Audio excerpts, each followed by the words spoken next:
अरे का जी आप तो बड़ा निर्दयी बानी, मतलब कुछ बुझात नहीं खे। अरे काहे काहे एकदम हमार तोहरे पर ध्यान बा। हेने इतना परेशानी होत बा हमरा के, आयने आपके कुछ बुझात नहीं खे। बताई का परेशानी बा ए रनिया? सुनी बताओ सुनी न हम बतावतानी। बताओ बताओ। चहरा चहरा टूटा टाटे चली के बांधनवा ये बलमू।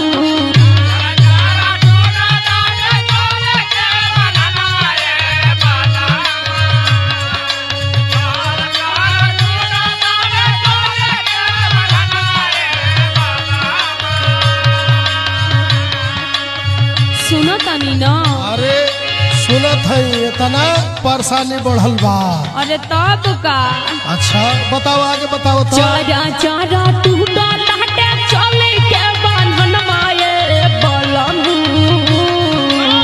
अरे जी बोला कहिया ले जइब गवनवा ये बलमू। अरे कहिया ले जाइब जी?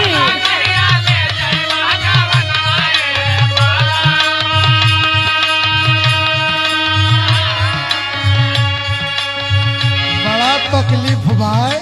हाँ हम तो ना जानत है कि इतना तकलीफ बढ़ गई बा। तनिका तू अपन बनाइले बुमनवा ए धनिया। अरे कैसे मनाई जी?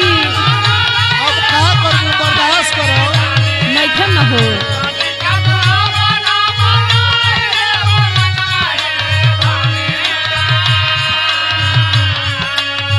तनिका तू अपन बनाइले बुमनवा ए धनिया।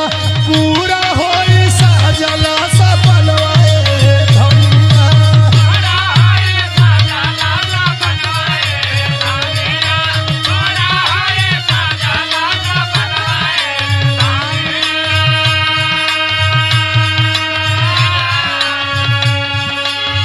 देखो हाँ तनी मन के मना लो धीरे धीरे। अरे हम कितना मन की मनाई जी।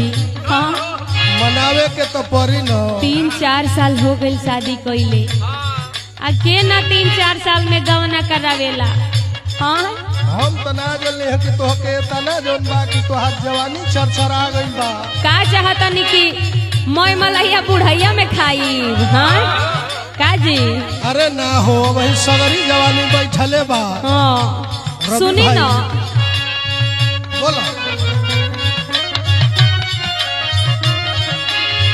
सुनो तनी न। अरे एकदम कहो एकदम नैहर में छान भर लागत नइखे मान हो।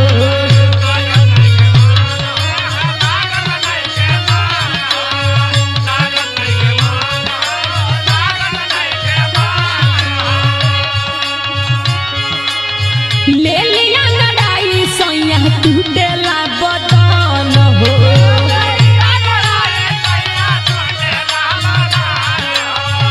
अरे बर्दाश्त नहीं हो। बर्दाश्त करो बर्दाश्त करो। अरे कितना बर्दाश्त करी?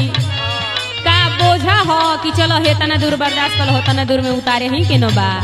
हाँ लेकिन ये ऐसा बोझा बाटे कि कभी भी उतरत नहीं खे। हाँ लागत कर व्यवस्था करे के पड़ी। अरे करी करी। सुनी बोला नैहर में छान भर लागत नइखे मान हो। ले लिया लड़ाई सैया टूटेला बदन हो। ए सुनी ना भेजल ना दीना ए हमर राजा जी।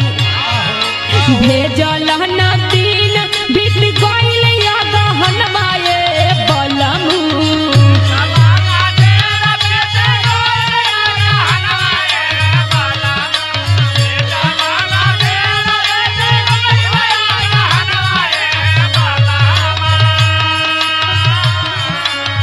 भेजल न दिन